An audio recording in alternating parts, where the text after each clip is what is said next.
Hello friends, welcome to my channel Leena's kitchen Hindi. तो आज है 10 मई 2021 सोमवार का दिन। तो आज हम जानेंगे सोमवार की व्रत कथा। तो एक साहूकार था, उसके कोई संतान नहीं थी। वह बहुत धनवान था, लेकिन कोई संतान नहीं होने के कारण वे दोनों पति पत्नी बहुत दुखी रहते थे। पुत्र की इच्छा को लेकर वह साहूकार हर सोमवार को शिव जी के मंदिर में जाता और सोमवार का व्रत करता और शिव जी का पूजन किया करता और शाम को शिवालय में जाकर दीपक जलाता था। तब शिव जी कहते।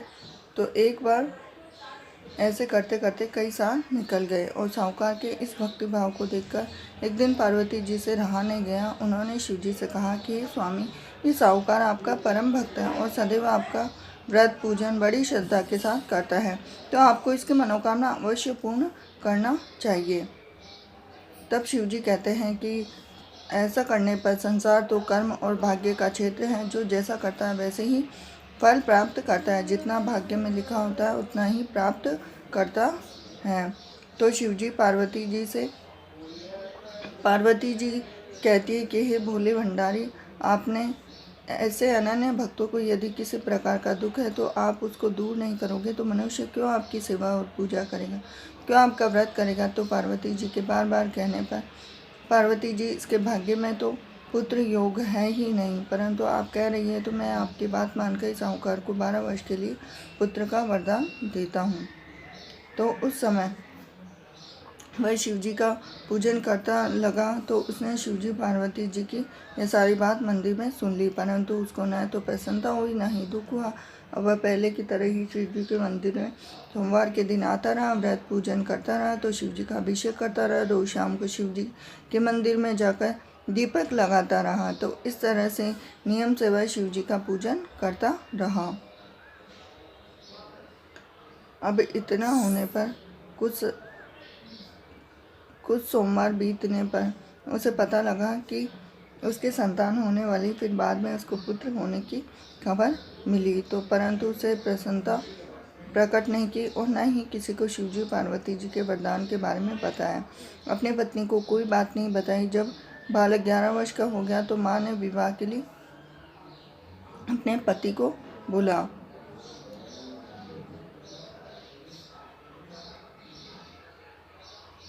तो पार्वती जी ने बोला कि मैं उसका पिता बोलता है कि मैं इसका विवाह अभी नहीं करूँगा, मैं इसको काशी पढ़ने के लिए भेजूँगा। उसके पिता ने सोचा कि उसका विवाह करके एक लड़के की ज़िंदगी क्यों ख़राब करें, ऐसा सोचकर उसने मना कर दिया। तो साहूकार ने लड़के के मामा को बुलाया, बहुत सारा धन देकर उनसे कहा, इस बालक को तुम काशी पढ़ाने ले जाओ और रास्ते में कोई गाँव आए तो वहाँ पर दान पुण्य करते हुए, ब्राह्मणों को हवन करते हुए, यज्ञ करते हुए, यज्ञ दान और ब्राह्मणों को भोजन कराते हुए आगे बढ़ते जाना। अब लड़के के मामा और लड़का इसी तरह से करते हुए काशी जाने लगे। तो एक बार रास्ते में एक कन्या गाँव नजर आया। तो वहाँ पर राजा की कन्या विवाह हो रहा था। जिस लड़के ने राजा की कन्या का विवाह हो रहा था वह एक आंख से काना था। विवाह में दूल्हे के मामा ने सोचा कि अपने काने लड़के को देखकर कहीं ऐसा न हो कि राजा विवाह करने से मना कर दे। तो जैसे ही उसने उस साहूकार के सुंदर से बेटे को देखा तो उसके मामा के साथ, तो उसने सोचा कितना सुंदर लड़का, तो क्यों ना तुरंत के समय इस लड़के को दूल्हे की जगह पर घोड़ी पर बिठा दिया जाए। अब उसने इतना होने पर लड़के के मामा से बात की और कहा कि आपका लड़का हमारे दूल्हे की जगह तुरंत मार दे और शादी करके दुल्हन यहाँ लाए, तो फिर बहू हम रख लेंगे, तुम चले जाना। तो लड़के के मामा मान गए। लड़के को सजा धजा कर घोड़ी पर बिठा कर ले जाते, उससे तोड़ा मरवा कर विवाह करते।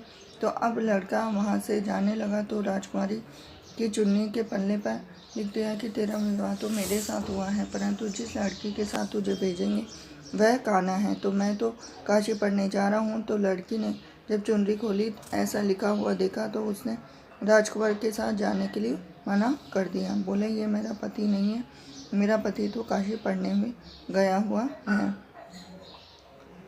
तब सोमवार के दिन पुत्री को विदा करने विदा करने से मना किया। जब राजा ने अपने पुत्र को विदा करने से मना किया तो भारत को खाली हाथ वापस लौटा दिया और उधर अब वहाँ से उसके मामा काशी पहुँच गए और वहाँ जाकर मामा ने रोज़ हवन करना चालू किया। लड़के ने आश्रम में जाकर विवाह अध्ययन आरंभ कर दिया। अब उस लड़के की आयु 12 वर्ष की होने पर विद्याध्ययन करते करते कुछ समय बाद वह 12 साल का हो गया। तो एक दिन भांजे की तबीयत अचानक से खराब हो गई तो वह अपनी कुटिया के अंदर जाकर सो गया। थोड़ी देर में उसके प्राण निकल गए। जब मामा ने देखा कि उसका भांजा मर गया तो उसने बहुत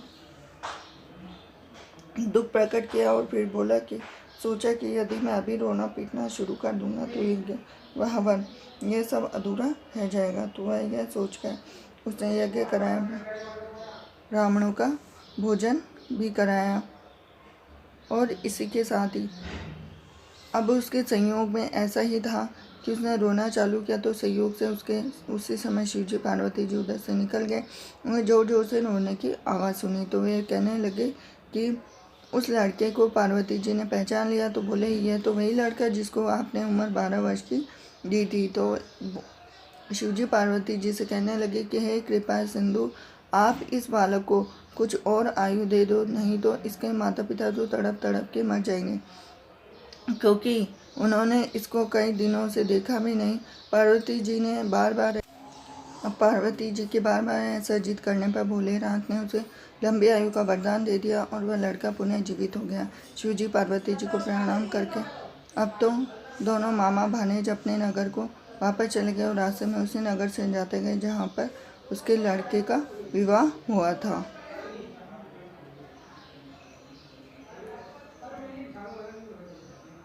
अब वहाँ पर वह गए तो बोले कि यहाँ रुक जाओ। मामा घर पर आए तो उन्होंने देखा कि लड़की को भी अपने साथ में लिवा लाए, बहुत सा दान दहेज लेकर वापस लेके आ गए कन्या को अपने साथ में।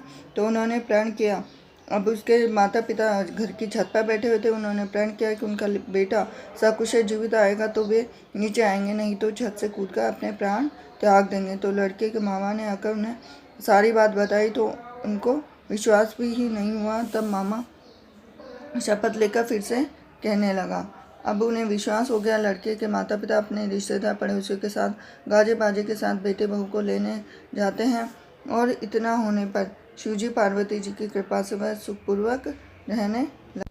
तो ये थी आज की सोमवार की व्रत कथा। आशा करती हूँ कि आपको ये वीडियो ज़रूर पसंद आया होगा। अगर वीडियो पसंद आया तो वीडियो को लाइक कीजिए, चैनल को सब्सक्राइब कीजिए और बेल आइकन को ज़रूर दबा देना।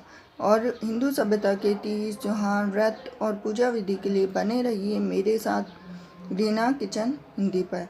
मिलती हूँ आपसे नेक्स्ट वीडियो में। हरे कृष्णा।